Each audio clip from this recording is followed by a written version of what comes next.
Hello loves, happy thankful thirsty Thursday. We're gonna make something fun today called a painkiller.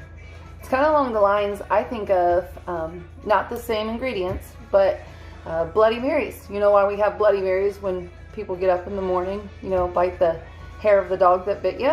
I kind of think of it along that kind of line because you got alcohol, but then you got the vitamin C and the juices and stuff in it to hopefully help you out on the morning after. Anyway, so we're gonna make a painkiller, but I was gonna tell you a little bit about where it came from first.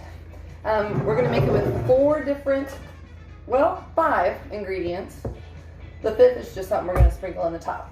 You want a dark rum, which we're gonna talk about that a little bit, or a blended mix of spiced rums.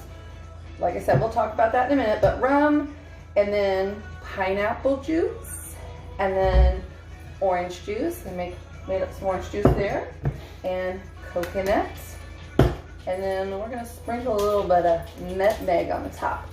Okay, so a painkiller.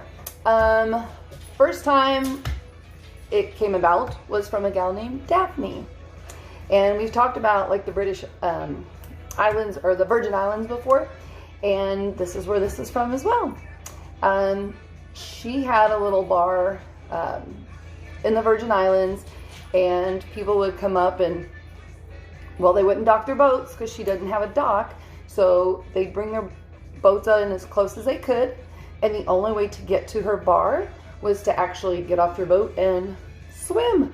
She had this little like 6-seater bar and a couple cottages there and stuff, but only 6 seats at the bar, and so it was a pretty small place. But as boaters and people with their ships started to learn about her place, they would come visit. And guess what she names her bar? The Soggy Dollar Bar, right? Because, well, the only way to get to her bar was to swim. So what's going to happen to your money, your dinero? It's going to get wet. So I imagine that that's what I would probably do, is have a little bar like that. So I already like Daphne. I don't even know her. But she had a recipe for a painkiller, and so people would come up and they would order that. I guess it was super popular, and one of the boaters that would come up and visit her, his name was Tobias, and he was always trying to figure out her recipe, like always trying to get it out of her, and she said it was a secret, she would never do it. Okay, so in the 1970s, Virgin Islands, this gal's got an awesome little tiki bar stand that I would absolutely die to have, and people would come visit her, and Tobias would come up and try to figure it out and never get it right, but eventually one day he did not get her exact recipe, but apparently he figured it out enough that they had a little wager bet going that he could figure it out, and guess who won that wager bet with all the patrons? Tobias did. So I think that's kind of how it got off the island, because then there's a story with his rum. He made it, brought it out to have people see what it was all about and how delicious it was, and there you have it. It's a painkiller. So let's figure out what we're going to have this weekend, okay?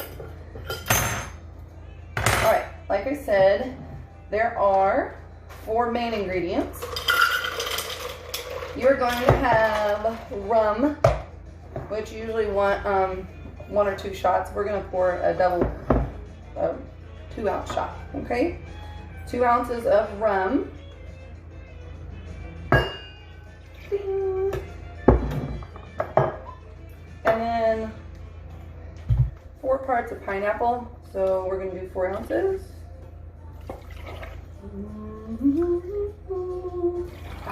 This is good pineapple juice, by the way. Delicioso.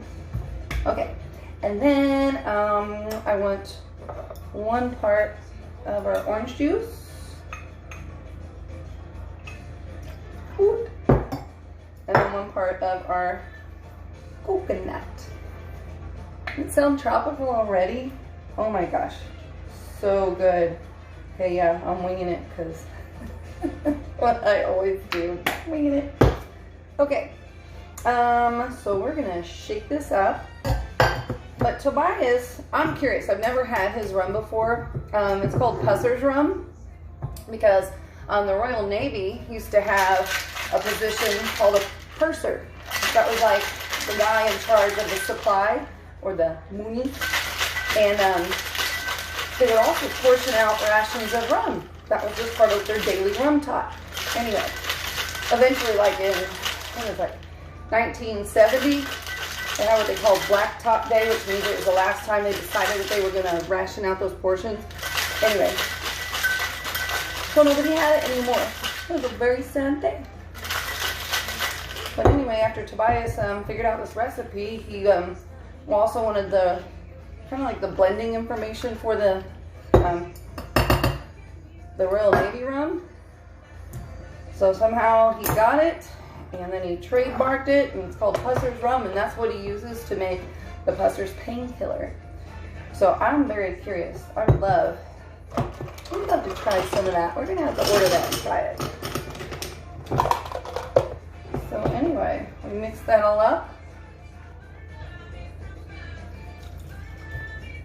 So instead of a Bloody Mary, you can have a painkiller instead. Sweet. A little bit of nutmeg.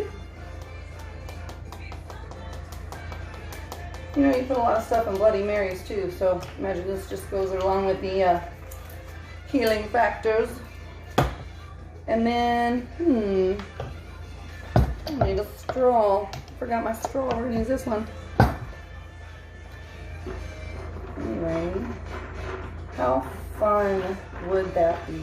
How fun would that be to have a little 6-seater tiki bar? It's still there, by the way. It's still there. I've never been. That would be even cooler to go and try it, right? Ooh.